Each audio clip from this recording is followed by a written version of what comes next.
Hello friends, welcome to my channel Viral Vid. Please like and subscribe my videos. To subscribe my channel, press this red button and then press this bell sign to get notifications of my channel. Thank you.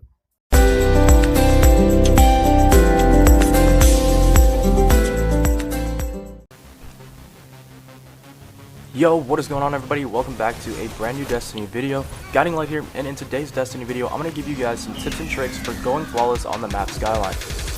Now, we've never seen this map for Trials of Osiris before, so I thought this would be the perfect time to give you guys a few tips for going flawless on here.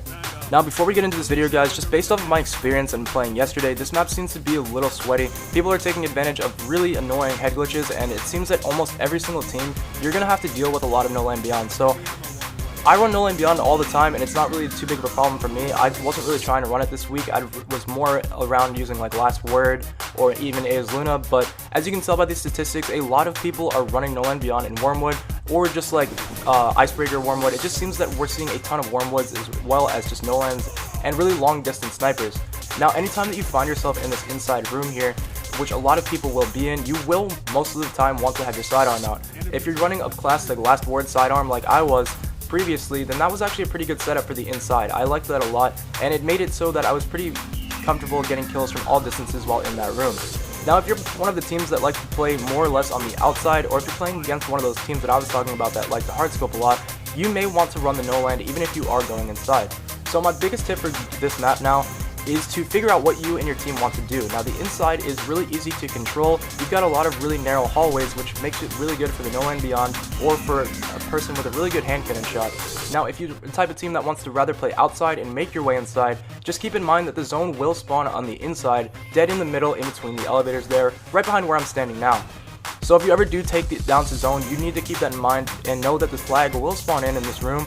So if the zone ever does pop up, that's just a big tip to keep in mind, and that's where you're going to need to go. Now, if your team wants to go on the inside and you're dealing with teams like I'm dealing with right now, as you can tell, they're all just up there hard scoping. It's a very good idea to keep two people inside. You always are going to want to have two people near each other on this map, and then you're going to want to have one person that kind of goes around the side while the other two are distracted to get the really easy sniper angles or to just clean them up really quickly with the hand cannon. That's the easiest way I found to play on this map, especially when going against these annoying teams that utilize some of these spots. Now, as you can tell, I'm in one of these spots now. This is the head glitch I'm talking about that people really like to seem to take advantage of. Now, I was extremely frustrated with this team, and I was trying to carry one of my friends here for the first time ever flawless. So I was trying to take any measure to go flawless at this point. I just needed to win this match. So I was taking advantage of some of these head glitches. Now, as you can tell, the other team also wants to take care of these head glitches. This is just what it looks like from the other side. So anytime that you do come up the staircase, you really do want to check your left, you want to check your right, because there's almost always going to be someone down there with a No Land Beyond or some sort of like long distance Mida, or maybe even a Jade Rabbit. So that's just something to keep in mind. People really do like to sit back on this map, and I haven't really seen any teams that like to control the medium range. It's either a team that plays very long range or a team that plays very short range. There's really not ever been anything in between. Now, if you're the type of team that doesn't really like to have someone split off and you just always want to stay together and you just feel that it's safer, all of your teammates are always in the same place to get reses or just to get the team shots, then when you go inside, just keep in mind that there will be a lot of grenade spam in this room. So you're going to want to make sure that your grenade is ready for when you come in here, just in case you see something on your radar. Most of the time, there's going to be a grenade following, so just keep that in mind if you're in this room.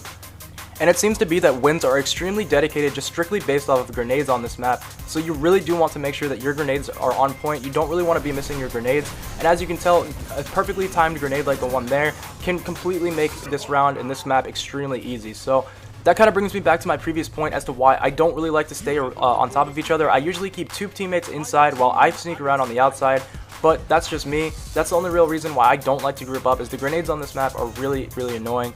And it seems that anytime that a skip grenade or a suppression grenade or a sticky grenade comes in the room, it really affects the match. So you do need to keep that in mind on this map.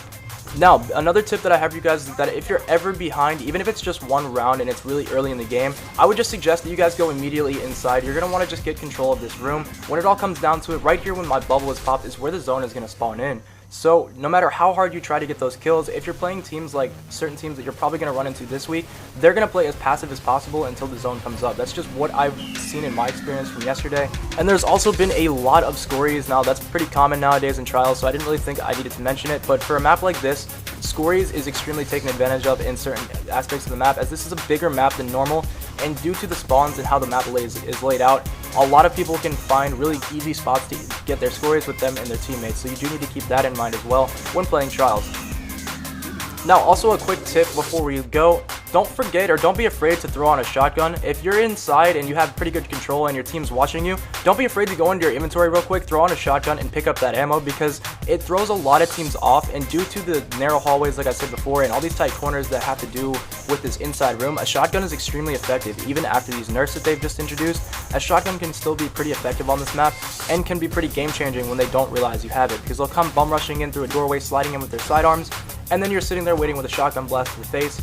It's pretty effective and it seems to get the job done well. So I definitely would suggest that as well. If you have the time and you think it's safe, throw on a shotgun and pick up that ammo just to surprise the other team. It really does throw them off when you have that inside control.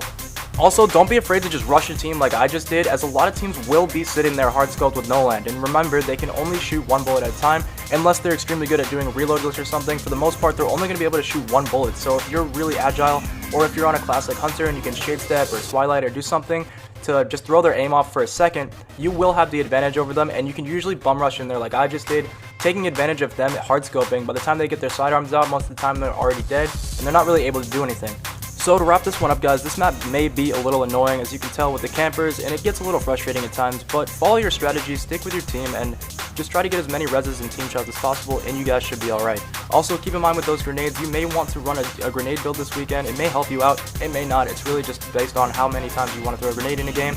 But other than that, guys, good luck with your runs this weekend. Hopefully these tips do help you out, and I'll catch you guys in the streams. Peace.